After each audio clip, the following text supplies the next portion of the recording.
O armazém permanecia em silêncio nos arredores industriais de Portland, Oregon, quando a detetive Sarah Chen chegou às 6h47 da manhã do dia 19 de março de 2023.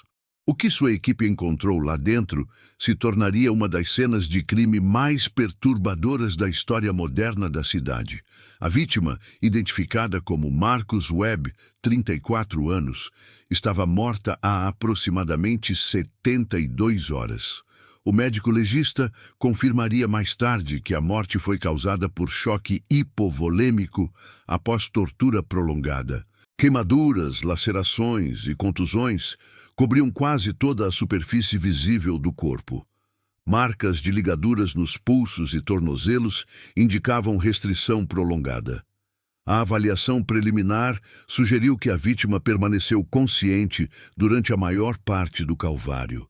O armazém pertencia a Thomas Gardner, um supervisor de manutenção de 52 anos de uma fábrica em Beaverton. Gardner havia desaparecido. Sua caminhonete havia sumido. Seu apartamento, quando os policiais entraram com um mandado, não mostrava sinais de luta ou partida apressada. As roupas permaneceram no armário. As correspondências estavam fechadas na bancada da cozinha. Mas o próprio Thomas Gardner havia desaparecido completamente, como se simplesmente tivesse deixado de existir. A detetive Chen trabalhava com homicídios há 11 anos. Ela havia investigado tiroteios entre gangues, mortes por violência doméstica, mortes acidentais. Este caso era diferente. O nível de crueldade metódica sugeria algo profundamente pessoal.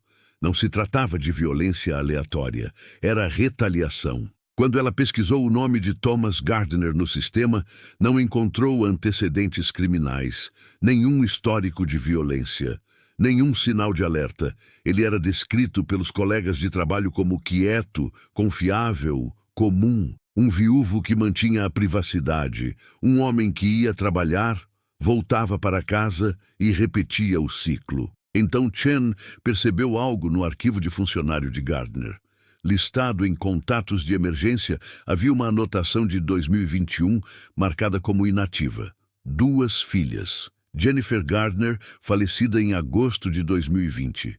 Michelle Gardner, falecida em novembro de 2020. Ambas as mortes classificadas como homicídios. Ambos os casos permaneceram sem solução. Chen sentiu o estômago apertar. Ela imediatamente pegou os arquivos do caso. Jennifer Gardner, 22 anos, era uma estudante de pós-graduação na Universidade Estadual de Portland, estudando ciências ambientais. Em 14 de agosto de 2020, ela saiu do campus por volta das 21 horas, após uma sessão de grupo de estudos. Sua colega de quarto relatou seu desaparecimento quando ela não voltou para casa. 4 dias depois, um corredor descobriu seu corpo no Forest Park, escondido sob galhos e detritos. A causa da morte foi determinada como estrangulamento. As evidências indicavam agressão sexual. A cena do crime rendeu poucas evidências forenses devido à exposição às intempéries. Nenhum suspeito foi identificado. Michelle Gardner, 19 anos, trabalhava meio período em uma cafeteria no Pearl District, enquanto frequentava a faculdade comunitária. Em 3 de novembro de 2020, ela terminou seu turno às 20 horas e caminhou até o ponto de ônibus a 3 quarteirões de distância. As imagens de segurança a mostraram esperando sozinha. O quadro seguinte, gravado por uma câmera de trânsito a 3 quilômetros de distância, capturou o que parecia ser ela entrando em um sedã escuro. A qualidade da imagem era insuficiente para a identificação do veículo. Seu corpo foi encontrado 6 dias depois em uma área arborizada perto de Gresham. Estrangulamento, agressão sexual, ferimentos defensivos sugerindo que ela lutou. Mais uma vez, poucas evidências forenses, nenhuma correspondência em nenhum banco de dados. A investigação acabou paralisada. Thomas Gardner havia perdido as 2 filhas em 3 meses. Chen encontrou registros de seus contatos repetidos com o departamento de polícia. Ele ligava semanalmente para obter atualizações. Contratou um investigador particular com dinheiro que emprestou contra sua casa. Criou cartazes de pessoas desaparecidas, mesmo depois que os corpos foram encontrados. Cartazes pedindo qualquer informação sobre as últimas horas de suas filhas. Participou de todas as reuniões de segurança da comunidade. Tornou-se, nas palavras de um relatório, obcecado em encontrar respostas. Então, no início de 2021, as ligações pararam. O investigador particular foi dispensado. Thomas retirou-se da vida pública. Continuou a trabalhar, mas não falava com ninguém além do necessário para o trabalho. Os colegas descreveram-no como vazio, como se algo fundamental tivesse sido removido de dentro dele. Vendeu a sua casa em setembro de 2021 e mudou-se para um pequeno apartamento. Comprou o armazém em dezembro de 2021, dizendo ao agente imobiliário que planeava iniciar um negócio de marcenaria na Reforma. A detetive Chen voltou à cena do crime. As equipes forenses ainda estavam processando as evidências. Ela percorreu o espaço novamente, observando a preparação.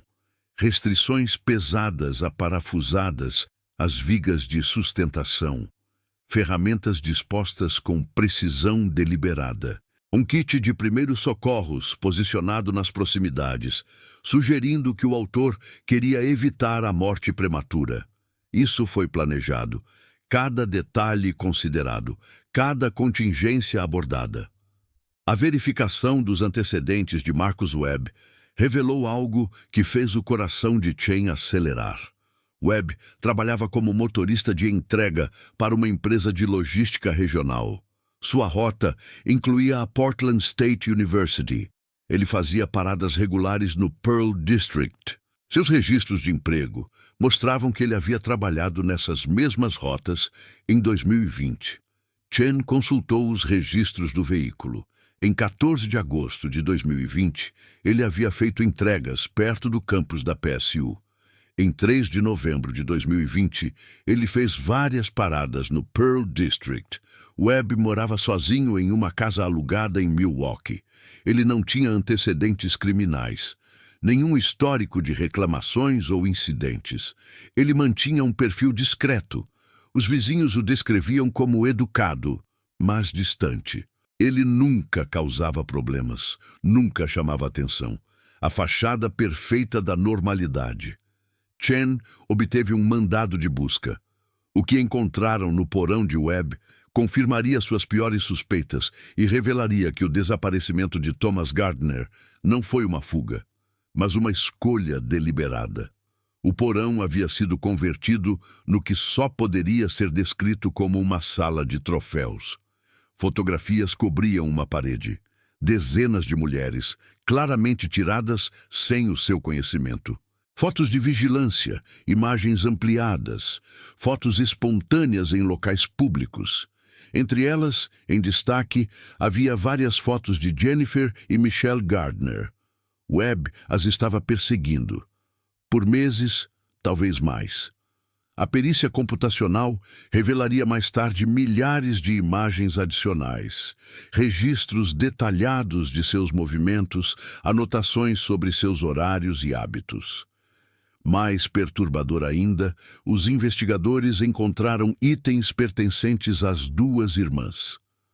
A carteira de estudante de Jennifer, a pulseira de prata de Michelle, aquela que seu pai havia descrito nos boletins de ocorrência de pessoas desaparecidas. Um diário onde Webb havia documentado suas fantasias com detalhes explícitos e horripilantes. A análise de DNA acabaria por confirmar a correspondência entre Webb e as provas de ambas as cenas do crime, provas que tinham sido insuficientes para a identificação em 2020. Mas que se tornaram conclusivas quando comparadas diretamente com uma fonte conhecida. Marcus Webb não era apenas um suspeito, ele era o assassino. Ele tinha assassinado Jennifer e Michelle Gardner. Ele tinha escapado à detecção durante mais de 2 anos E, de alguma forma, Thomas Gardner tinha descoberto esta verdade. A questão agora era como. E onde estava Thomas Gardner agora?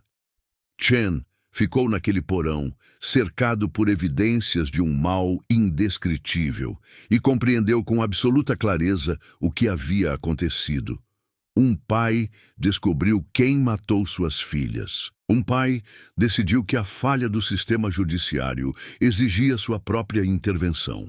Um pai se tornou algo completamente diferente. A caçada a Thomas Gardner começou imediatamente. Mas Chen sabia, olhando para o planejamento meticuloso evidente naquele armazém, que Gardner havia se preparado para esse momento. Ele sabia que eles encontrariam Webb. Ele sabia que eles viriam procurá-lo. Ele já havia fugido. Jennifer e Michelle Gardner eram inseparáveis, apesar da diferença de 3 anos de idade. Sua mãe, Catherine, morreu de câncer de mama em 2017, deixando Thomas para criá-las sozinho. Ele trabalhava horas extras na fábrica, participava de todos os eventos escolares, aprendeu a fazer tranças no cabelo com vídeos do YouTube e se tornou pai e mãe. Os vizinhos se lembravam dele nos jogos de futebol, sentado sozinho nas arquibancadas, torcendo mais alto do que qualquer outra pessoa. Ele ensinava Jennifer a dirigir no estacionamento vazio atrás da fábrica aos domingos. Ele ajudava Michelle com suas inscrições para a faculdade na mesa da cozinha até tarde da noite. Jennifer herdara a dedicação da mãe às causas ambientais. Ela era voluntária em projetos de limpeza de rios todos os fins de semana. Seus professores na Portland State a descreviam como brilhante e apaixonada, o tipo de aluna que desafiava suposições e levava todos ao seu redor a pensar mais profundamente. Ela queria trabalhar com políticas de conservação para promover mudanças sistêmicas. Ela havia sido aceita em um programa de pós-graduação na UC Berkeley para o outono seguinte. Thomas já havia começado a economizar para suas despesas de mudança. Michelle era mais reservada, mas igualmente determinada. Ela escolheu uma faculdade comunitária para economizar dinheiro, planejando se transferir para uma universidade de 4 anos após concluir seu diploma de associada. Ela trabalhava 25 horas por semana na cafeteria, enviando metade de seus ganhos para uma conta poupança que Thomas havia aberto para sua educação. Ela escrevia poesia em cadernos que mantinha em segredo. Seus colegas de trabalho se lembravam de sua gentileza, de como ela sempre se lembrava dos pedidos dos clientes regulares, de como ficava até tarde para ajudar a fechar, mesmo quando seu turno havia terminado. As irmãs dividiam um pequeno apartamento no sudeste de Portland. Elas cozinhavam juntas quase todas as noites, refeições simples, com ingredientes comprados no supermercado de descontos. Ligavam para o pai todos os domingos à noite, sem falta. Essas ligações eram o ponto de apoio da semana de Thomas, os momentos em que tudo parecia bem, apesar da ausência de Catherine. Ele vivia para essas conversas, para o som das risadas das filhas, discutindo sobre quem era a vez de lavar a louça, planejando o próximo jantar em família na casa dele. O dia 14 de agosto de 2020 destruiu esse mundo. Thomas recebeu a ligação da colega de quarto de Jennifer à meia-noite. Ela não tinha voltado para casa. Seu telefone ia direto para a caixa postal. Isso não era típico dela. Thomas dirigiu imediatamente para o campus, procurando na biblioteca, nos estacionamentos, em todos os lugares onde ela poderia estar. Ele registrou o boletim de ocorrência de pessoa desaparecida às 3 da manhã. O policial que registrou o boletim foi profissional, mas distante. Jovens adultos costumavam ficar fora de casa. Ela provavelmente apareceria. Thomas sabia que não era assim. Jennifer sempre ligava se os planos mudassem. Sempre. Os 4 dias antes de encontrarem o corpo dela foram os mais longos da vida de Thomas. Ele mal dormiu, imprimiu panfletos, percorreu todas as ruas perto do campus, conversou com todos os estudantes que encontrou. Michelle ficou ao seu lado, igualmente frenética, igualmente aterrorizada. Eles se agarraram à esperança, mesmo quando ela se esvaía. Quando o detetive Morrison ligou com a notícia, Thomas desabou. Michelle o segurou antes que ele caísse no chão. Eles se abraçaram e choraram até não ter mais lágrimas. O funeral aconteceu em uma manhã cinzenta no final de agosto.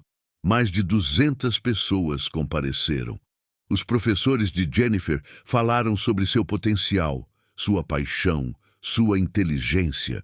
Amigos compartilharam lembranças de seu riso, sua teimosia, sua crença inabalável de que as pessoas podiam fazer melhor, ser melhores. Thomas ficou na frente segurando a mão de Michelle e disse apenas 7 palavras. Ela merecia viver. Descubram quem fez isso. A investigação o consumiu. Ele ligava para o detetive Morrison diariamente. Ele revisava todos os detalhes do caso aos quais tinha acesso. Ele pesquisava crimes semelhantes, procurava padrões, construía teorias. Morrison foi paciente no início, mas, com o passar das semanas sem avanços no caso, as respostas do detetive se tornaram mais curtas e menos frequentes. O caso não foi esquecido, mas não era mais ativo. Os recursos foram direcionados para incidentes mais recentes. Thomas compreendeu a realidade, mesmo se recusando a aceitá-la. Michelle tentou se manter firme. Ela voltou ao trabalho e à escola, mas algo havia mudado. Ela ficou hipervigilante, olhando constantemente por cima do ombro, enviando mensagens de texto para o pai várias vezes por dia para confirmar que estava segura. Thomas percebeu o medo nos olhos dela. Ele comprou spray de pimenta para ela, insistiu para que ela usasse serviços de carona compartilhada em vez de transporte público, ligava para ela todas as noites para garantir que ela estivesse em casa e as portas estivessem trancadas. Mas ele não podia protegê-la de tudo. Nenhum pai poderia. 3 de novembro de 2020. Thomas estava trabalhando no turno da noite quando o gerente de Michelle ligou. Michelle não tinha aparecido para as aulas da manhã. Ela não tinha atendido nenhuma ligação. O gerente tentou ligar para o contato de emergência dela. Agora ele estava tentando ligar para Thomas. Um medo frio tomou conta do peito de Thomas. Ele saiu do trabalho imediatamente. Dirigiu até o apartamento dela. A colega de quarto dela não a via desde a noite anterior. Ela havia saído para o turno na cafeteria às 7h30. Essa foi a última vez que foi vista. Thomas ligou para o detetive Morrison. O detetive percebeu o pânico em sua voz e respondeu pessoalmente. Eles revisaram as imagens de segurança da cafeteria. Michelle saiu às 8h04 da noite. Imagens de uma farmácia próxima mostravam ela caminhando em direção ao ponto de ônibus. Depois, nada até que a câmera de trânsito a 3 quilômetros de distância capturou uma imagem borrada de alguém parecido com ela entrando em um veículo escuro. A placa do carro estava ilegível. O rosto do motorista estava obscurecido. Era quase nada, mas era tudo, porque significava que ela não tinha simplesmente desaparecido. Alguém a tinha levado. 6 dias depois, um caminhante encontrou o corpo de Michelle. O local era diferente do de Jennifer, mas o método era assustadoramente semelhante. Estrangulamento, agressão, evidências de luta. O relatório do médico legista confirmou o que Thomas já sabia em seu íntimo. A mesma pessoa havia matado suas 2 filhas. Não era coincidência. Era um predador que as havia escolhido especificamente. Thomas parou de comer. Parou de dormir mais do que 2 horas seguidas. Ele compareceu ao funeral de Michelle em estado de choque, mal registrando os rostos ao seu redor, as palavras ditas, os rituais realizados. Seu supervisor o colocou em licença médica. Os colegas trouxeram comida, mas ele não tocou nela. Sua irmã veio do Arizona, Ficou por 2 semanas e implorou para que ele consultasse um terapeuta. Ele foi a uma consulta, ficou sentado em silêncio por 50 minutos e nunca mais voltou. O detetive Morrison trabalhou duro no caso inicialmente. A conexão entre as irmãs significava que o assassino provavelmente havia encontrado as duas em contextos semelhantes. A equipe de Morrison vasculhou a universidade, a cafeteria, os bairros onde as duas mulheres moravam e trabalhavam. Eles entrevistaram centenas de pessoas. Coletaram amostras de DNA de todos que conheciam as duas irmãs. Nada correspondia ao perfil parcial das cenas do crime. A investigação acabou chegando ao mesmo impasse do caso de Jennifer. Nenhum suspeito viável, nenhuma pista clara, nenhuma justiça. Em março de 2021, Thomas havia se isolado quase completamente. Ele vendeu a casa onde suas filhas cresceram, porque cada cômodo guardava memórias que ele não conseguia mais suportar. Mudou-se para um pequeno apartamento com paredes nuas e mobiliário mínimo. Guardou apenas fotografias, roupas e uma caixa de cartão com objetos das duas filhas. A carta de aceitação de Jennifer para Berkeley, os cadernos de poesia de Michelle, as últimas mensagens de texto que lhe enviaram, guardadas no seu telemóvel, que lia todas as noites antes de tentar dormir. Mas Thomas não estava apenas de luto. Ele estava planejando. Ele havia começado sua própria investigação, que duraria 18 meses e acabaria levando-o a Marcus Webb. Como ele conseguiu isso só ficaria claro mais tarde, quando o detetive Chen reuniu as pistas meticulosas que Thomas havia deixado para trás. Pistas que deveriam ser descobertas somente depois que tudo estivesse terminado. A transformação de Thomas Gardner de pai enlutado em investigador metódico começou com uma única observação em abril de 2021. Ele estava revisando as contas de mídia social de Jennifer pela 100ª vez, quando percebeu algo em uma foto que ela havia postado 3 semanas antes de sua morte. A imagem mostrava ela do lado de fora do centro estudantil com amigos. Ao fundo, quase invisível, havia um caminhão de entrega. O logotipo da empresa estava parcialmente obscurecido, mas Thomas ampliou a imagem até conseguir distinguir o nome: Pacific Northwest Logistics. Ele cruzou essa informação com o Instagram de Michelle. 2 fotos de setembro de 2020 mostravam a cafeteria do Pearl District, onde ela trabalhava. Em ambas as imagens, tiradas com semanas de diferença, o caminhão da mesma empresa aparecia ao fundo em diferentes momentos do dia. Poderia ter sido coincidência. Caminhões de entrega estavam por toda parte em Portland. Mas Thomas havia aprendido a desconfiar de coincidências. Ele começou a compilar todas as fotos que as duas filhas haviam postado nos meses anteriores à morte. Mais 5 imagens continham veículos da Pacific Northwest Logistics, ao fundo ou na periferia. Thomas criou uma planilha. Ele registrou datas, horários e locais de cada avistamento. Ele solicitou registros públicos das rotas de entrega da empresa através do Departamento de Licenciamento Comercial da cidade.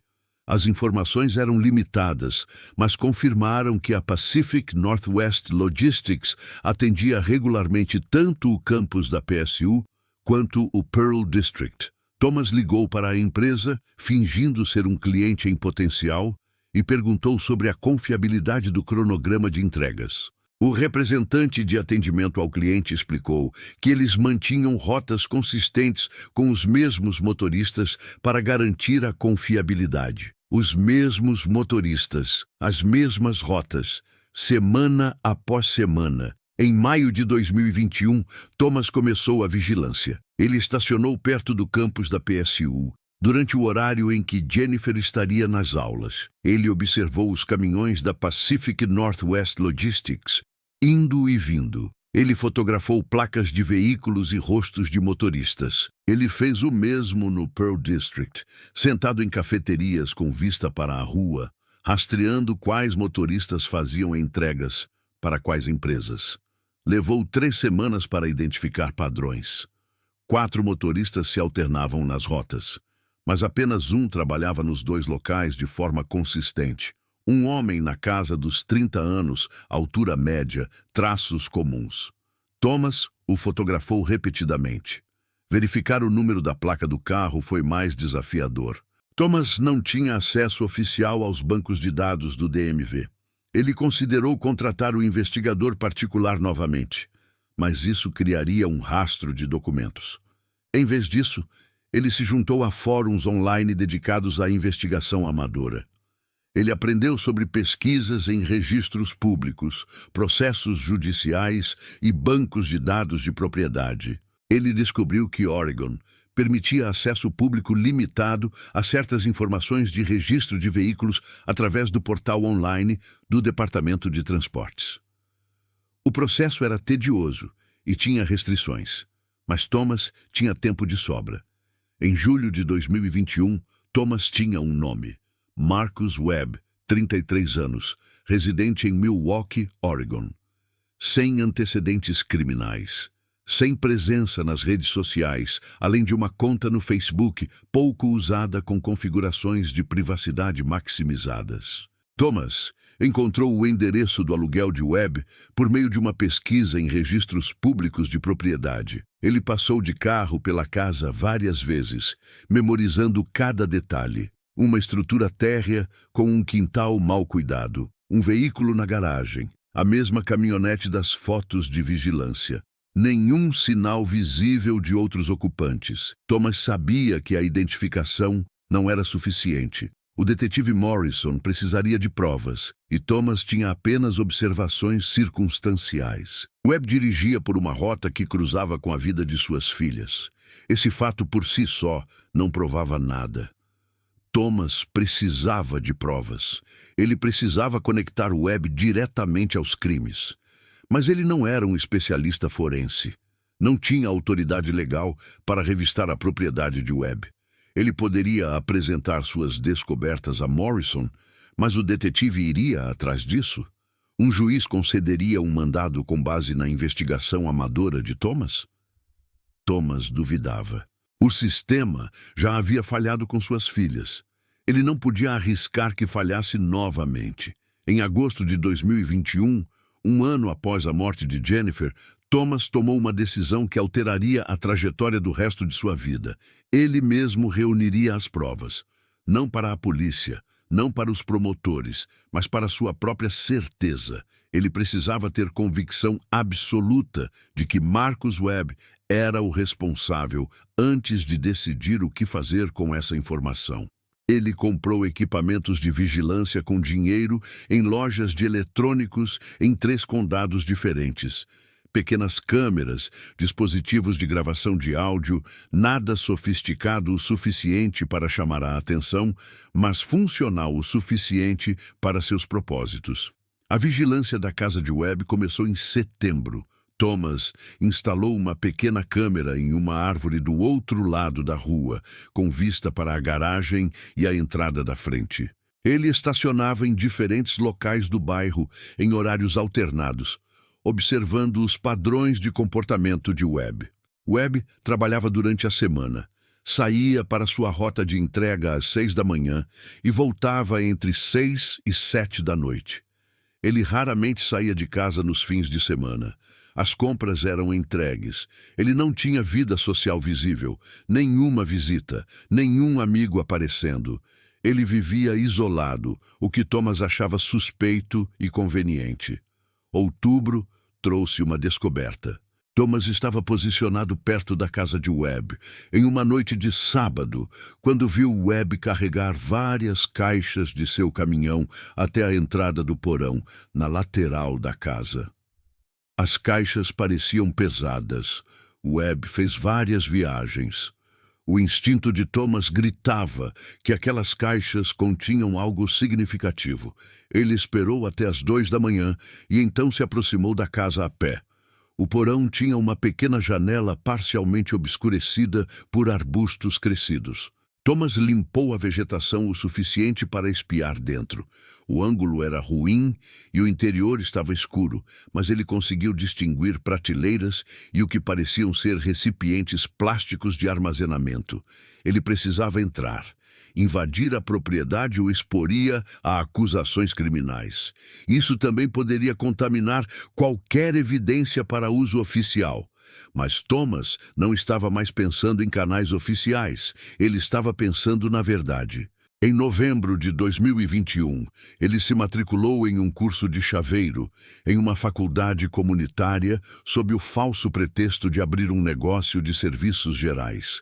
Ele aprendeu o básico sobre como abrir fechaduras, estudou sistemas de segurança residencial e absorveu tudo o que pôde sobre entrada clandestina. Seu instrutor comentou que Thomas era o aluno mais dedicado que ele havia ensinado em anos. Em dezembro de 2021, Thomas comprou o armazém. Ele não contou a ninguém suas verdadeiras intenções. O espaço era isolado, à prova de som devido à sua construção industrial, e longe o suficiente de seu apartamento para evitar qualquer conexão. Ele o renovou lentamente ao longo de várias semanas. Reforçou as portas, instalou ferrolhos pesados, organizou o interior com objetivos específicos em mente. Ele disse às poucas pessoas que perguntaram que estava construindo uma oficina para projetos de aposentadoria. Ninguém questionou mais. Em janeiro de 2022, Thomas entrou na casa de Marcus Webb pela primeira vez. Webb estava no trabalho. Thomas o viu sair no horário de sempre. Ele se aproximou pelos fundos, arrombou a fechadura da porta do porão com as mãos que mal tremiam, apesar da magnitude do que estava fazendo. Uma vez dentro, ele se moveu rapidamente. O porão era exatamente tão perturbador quanto ele temia. Fotografias cobriam as paredes. Os rostos de suas filhas o encaravam em dezenas de imagens. A visão de Thomas ficou embaçada. Suas mãos se fecharam em punhos.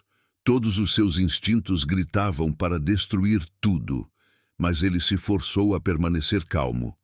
Ele fotografou as paredes com seu celular, abriu caixas de armazenamento e encontrou roupas, joias e objetos pessoais.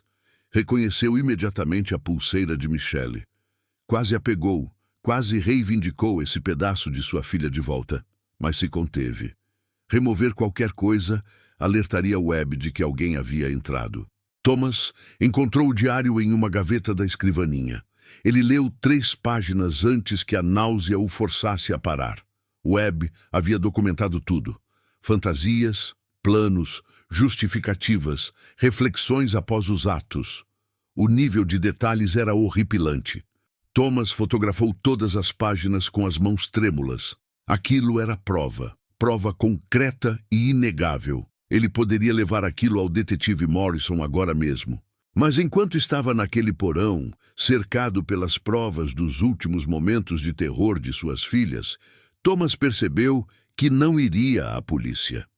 O sistema judiciário significaria julgamentos, recursos, anos de processos legais. Webb poderia receber prisão perpétua. Ele poderia até receber a pena de morte, embora Oregon tivesse uma moratória. Mas essas punições pareciam inadequadas, abstratas, insuficientes para a realidade do que Webb havia feito. Thomas deixou a casa exatamente como a encontrou. Trancou a porta atrás de si. Dirigiu para casa em silêncio. Naquela noite, abriu a caixa de papelão contendo os pertences de suas filhas. Leu os poemas de Michelle. Olhou para a carta de aceitação de Jennifer. Tomou sua decisão.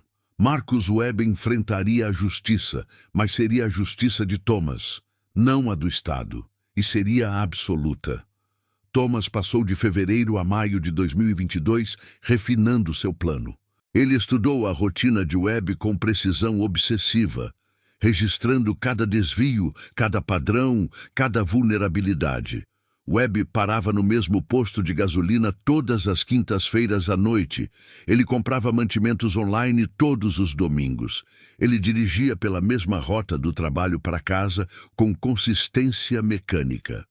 Thomas mapeou estradas alternativas, cronometrou padrões de tráfego, identificou locais de câmeras de vigilância em Milwaukee e arredores. A abordagem exigia uma consideração cuidadosa. Thomas não podia simplesmente sequestrar Webb violentamente. Uma luta deixaria evidências forenses, testemunhas poderiam ver o confronto e Thomas precisava de controle total desde o início. Ele precisava que Webb viesse de boa vontade, entrasse em uma situação sem suspeitas e se colocasse nas mãos de Thomas voluntariamente. Isso significava criar um cenário que Webb achasse plausível e irresistível. Em junho de 2022, Thomas criou uma identidade falsa. Ele abriu uma caixa postal em nome de David Morrison, em Vancouver, Washington. Ele comprou um telefone pré-pago com dinheiro. Ele criou uma conta de e-mail usando o Wi-Fi público em uma biblioteca do outro lado da fronteira estadual. Tudo foi projetado para não ser rastreável até sua identidade real.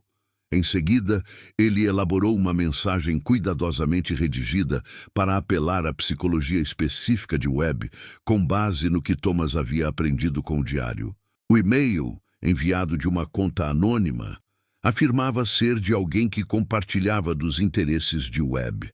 Ele fazia referência a detalhes específicos que apenas alguém familiarizado com as obsessões particulares de Webb saberia. Detalhes que Thomas havia obtido das anotações do diário. A mensagem propunha um encontro para discutir interesses mútuos, sugerindo um local que pareceria seguro para Webb, um parque público durante o dia. Thomas sabia que Webb seria cauteloso, possivelmente suspeito, mas a atração de encontrar alguém que o compreendesse seria poderosa. Webb respondeu em 48 horas. Sua resposta foi cautelosa, mas interessada. Eles trocaram várias mensagens ao longo de 2 semanas, com Thomas gradualmente construindo confiança, demonstrando conhecimento que validava suas afirmações. Finalmente, Thomas sugeriu um encontro em um local que ele havia escolhido especificamente, uma área de descanso na rodovia 26, isolada o suficiente para os propósitos de Thomas, mas pública o suficiente para parecer legítima. Webb concordou em se encontrar no sábado, 16 de julho, às 14 horas. Thomas chegou 3 horas mais cedo. Ele estacionou sua caminhonete, diferente de seu veículo habitual, comprada usada à vista 2 meses antes e registrada com a identidade falsa de Vancouver. Ele se posicionou com visão clara de todas as aproximações. Às 13h58, o sedã de Webb entrou na área de descanso. Webb estacionou, permaneceu em seu carro por vários minutos, claramente procurando por ameaças. Thomas esperou.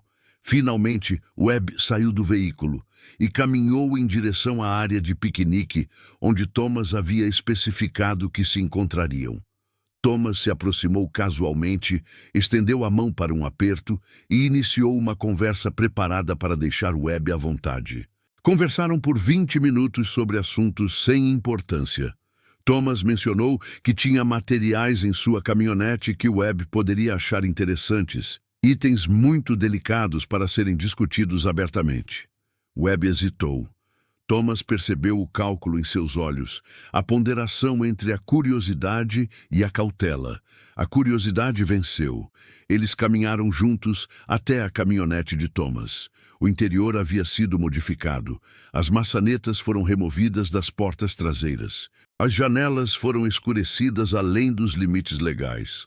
No momento em que Webb subiu no banco do passageiro, Thomas agiu com precisão, fruto de meses de ensaio mental. A arma de choque, comprada em um mercado online e entregue na caixa postal de Vancouver, disparou antes que Webb pudesse reagir. Seu corpo convulsionou. Thomas aplicou as restrições imediatamente. Amarras resistentes em torno dos pulsos e tornozelos. Fita adesiva na boca. Os olhos de Webb mostravam pânico, confusão e, então, o início de uma terrível compreensão. Thomas dirigiu com cuidado, observando todas as leis de trânsito, seguindo rotas que havia praticado dezenas de vezes. 40 minutos depois, eles chegaram ao armazém. Thomas estacionou o caminhão, fechou a porta e ficou sentado em silêncio por 1 minuto inteiro, olhando para o rosto aterrorizado de Webb no espelho retrovisor. Então, ele disse as únicas palavras que diria antes de começar. Você matou Jennifer e Michelle Gardner. Eu sou o pai delas. Você não sairá daqui vivo. Webb se debatia contra as amarras. Sons abafados vinham através da fita adesiva. Thomas os ignorou. Ele arrastou Webb para fora do caminhão e o prendeu às amarras aparafusadas que havia instalado meses antes. Então Thomas pegou o diário, aquele que havia fotografado, mas deixado no porão de Webb. Ele havia voltado uma última vez na semana anterior para pegá-lo, sabendo que precisaria dele para este momento. Ele abriu as anotações sobre suas filhas e começou a ler em voz alta. Os olhos de Webb se arregalaram com reconhecimento e horror. Thomas leu cada palavra com uma voz monótona e sem emoção. As descrições de como perseguia Jennifer, as fantasias sobre Michelle, os relatos detalhados do que Webb havia feito com elas antes de matá-las. Thomas leu por mais de 1 hora, forçando Webb a ouvir suas próprias palavras, a confrontar a realidade de suas ações por meio de sua própria documentação. Quando Thomas terminou de ler, ele fechou o diário e o colocou cuidadosamente sobre uma mesa próxima. Então ele olhou para Webb e disse: Você as fez sofrer. Você vai entender o que isso significa. O que ocorreu naquele armazém nas horas seguintes seria parcialmente reconstruído mais tarde por meio de evidências forenses, embora Thomas nunca tenha fornecido um relato completo. O médico legista determinaria que Webb morreu entre 23 is e 3 eis, devido a traumas acumulados. O sofrimento foi prolongado, metódico, projetado não para extrair informações, mas para retribuição. Thomas havia preparado ferramentas, suprimentos médicos para evitar a morte prematura e um nível de raiva concentrada que vinha se acumulando há 22 meses. Quando Marcus Webb finalmente morreu, Thomas ficou sentado em silêncio por 30 minutos. Não sentiu satisfação.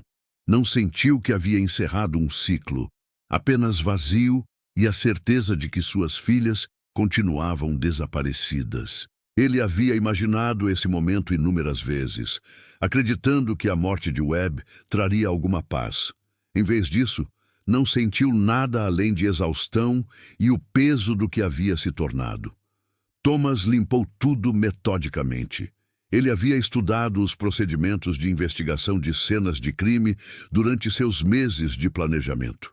Ele sabia sobre luminol, transferência de DNA, evidências de fibras. Ele usava macacões descartáveis comprados em lojas de suprimentos industriais, luvas de látex e protetores de sapatos.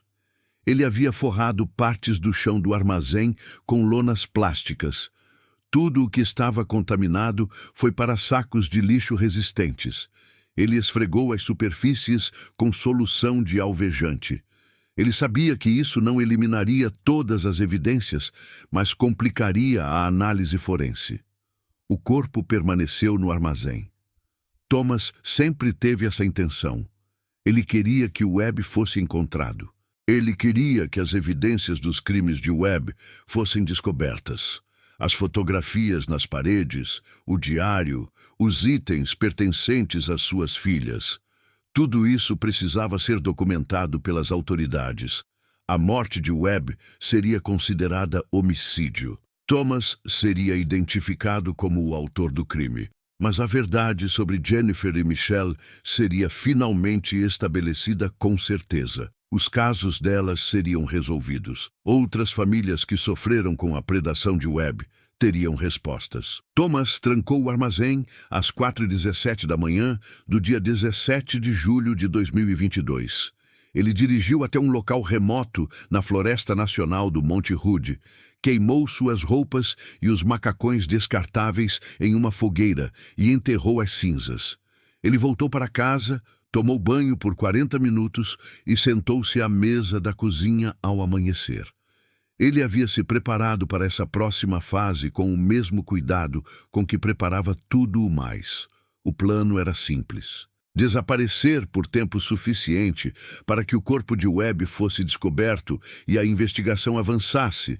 Depois, reaparecer em um local longe de Oregon, onde a extradição seria complicada, mas não impossível. Ele havia escolhido as Ilhas Cayman. Não havia tratado de extradição com os Estados Unidos, mas a relação era próxima o suficiente para que ele pudesse eventualmente ser devolvido para enfrentar as acusações quando estivesse pronto. Thomas não tinha intenção de fugir da justiça para sempre. Ele só precisava de tempo para garantir que as provas sobre Webb fossem completamente documentadas antes de se entregar. Ele havia preparado uma identidade secundária meses antes. Passaporte obtido por meio de serviços de fraude de documentos que encontrou em fóruns da Dark Web. Contas bancárias abertas em locais offshore. Reservas de dinheiro acumuladas lentamente por meio de poupança cuidadosa e liquidação de ativos. Ele havia convertido quase tudo o que possuía em riqueza portátil. O aluguel do apartamento era mensal. Seus poucos pertences cabiam em 2 malas. Em 18 de julho, Thomas sacou o limite máximo diário de 3 caixas eletrônicos diferentes. Em 19 de julho, ele dirigiu até Seattle, deixou sua caminhonete no estacionamento de longa permanência do aeroporto SeaTac, com uma nota no porta-luvas contendo a localização do armazém, e embarcou em um voo para Miami, usando sua identificação legítima. De Miami, ele voou para Grand Cayman com a identidade falsa. Em 21 de julho, ele se registrou em um pequeno hotel em Georgetown, com o nome de David Morrison. Em Portland, a ausência de Marcus Webb passou despercebida inicialmente. Ele não tinha relacionamentos próximos, ninguém que questionasse imediatamente seu desaparecimento. Seu empregador o marcou como ausente, sem aviso prévio, uma ofensa passível de demissão, mas presumiu que ele acabaria entrando em contato ou simplesmente nunca mais voltaria. Isso acontecia ocasionalmente com funcionários que encontravam outras oportunidades ou decidiam se mudar sem aviso prévio. A descoberta ocorreu em 3 de agosto. Quando uma corretora imobiliária que mostrava a propriedade industrial a um cliente em potencial percebeu o cheiro. Ela chamou a polícia. O detetive Chen respondeu com uma unidade de patrulha. Eles entraram no armazém e encontraram o corpo em decomposição de Webb, ainda preso às amarras. A cena foi imediatamente classificada como homicídio. A equipe forense processou o armazém durante 4 dias. Eles documentaram o sistema de restrição, as ferramentas, as evidências de tortura prolongada. Encontraram o veículo de Webb escondido atrás do prédio. Fotografaram tudo antes de remover cuidadosamente os itens para análise laboratorial. Padrões de respingos de sangue, amostras de DNA, impressões digitais, evidências de fibras. A investigação foi exaustiva. A descoberta aconteceu quando identificaram o proprietário do armazém. Os registros da propriedade mostravam que ela pertencia a Thomas Gardner. Chen imediatamente acessou o arquivo dele e viu a conexão com os 2 assassinatos não resolvidos de 2020. Ela enviou unidades ao apartamento de Thomas, vazio. Sua caminhonete foi localizada no aeroporto SeaTac 3 dias depois, com a nota direcionando a polícia ao armazém.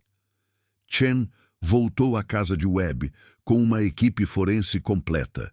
O que encontraram no porão confirmou tudo. As fotografias, o diário, os troféus de várias vítimas. Os testes de DNA começaram imediatamente. Em 2 semanas, eles confirmaram o envolvimento de Webb nos assassinatos de Jennifer e Michelle Gardner. Testes adicionais o ligaram a mais 2 casos de agressão sexual de 2019 e 2020. O caso explodiu na mídia. A vingança do pai e justiça vigilante dominaram as manchetes. A opinião pública se dividiu drasticamente. Alguns viam Thomas como um herói, que realizou o que o sistema judiciário não conseguiu. Outros o viam como um assassino que fez justiça com as próprias mãos. Programas de entrevistas debateram filosofia moral. Especialistas jurídicos discutiram as implicações para o sistema de justiça criminal. O detetive Chen se concentrou em encontrar Thomas. Suas contas bancárias mostravam atividade nas Ilhas Cayman. Registros de imigração confirmaram sua entrada sob a identidade de David Morrison. Chen entrou em contato com a Interpol e iniciou o processo de extradição. Mas o governo das Ilhas Cayman agiu lentamente. Thomas Gardner não havia cometido nenhum crime em seu território. A extradição exigia processos diplomáticos que poderiam levar meses. Thomas Gardner viveu nas Ilhas Cayman por 8 meses. Alugou um apartamento modesto, com vista para o Caribe. Trabalhou ocasionalmente em obras de construção sob sua identidade falsa e passou a maioria das noites sentado na praia, assistindo ao pôr do sol. Ele não tentou se esconder agressivamente. Sabia que acabaria sendo encontrado. Simplesmente queria tempo para existir fora da jaula de dor que o definia desde agosto de 2020. Ele leu a cobertura jornalística do caso por meio de conexões de internet protegidas por VPN. Ele soube que o Webb havia sido definitivamente ligado aos assassinatos de suas filhas e a outros crimes. Ele leu entrevistas com as famílias das vítimas de Webb, expressando gratidão por seus casos terem finalmente sido resolvidos. Ele leu editoriais debatendo se suas ações eram justificadas. Ele absorveu tudo com distanciamento, como se estivesse lendo sobre a vida de outra pessoa. Em 12 de março de 2023, Thomas entrou na Embaixada dos Estados Unidos em Georgetown e se entregou. Ele forneceu sua identificação real, confirmou sua identidade e afirmou que era procurado por assassinato em Oregon. Os funcionários da embaixada entraram em contato com o FBI imediatamente. Thomas foi levado sob custódia, mantido em espera pelo processo de extradição e transferido para os US Marshals 17 dias depois. Ele renunciou ao seu direito de contestar a extradição. Ele queria voltar. Ele estava pronto para enfrentar o que viria a seguir. A detetive Chen o encontrou quando ele chegou a Portland. Ela leu formalmente seus direitos, embora ele já tivesse sido informado deles várias vezes.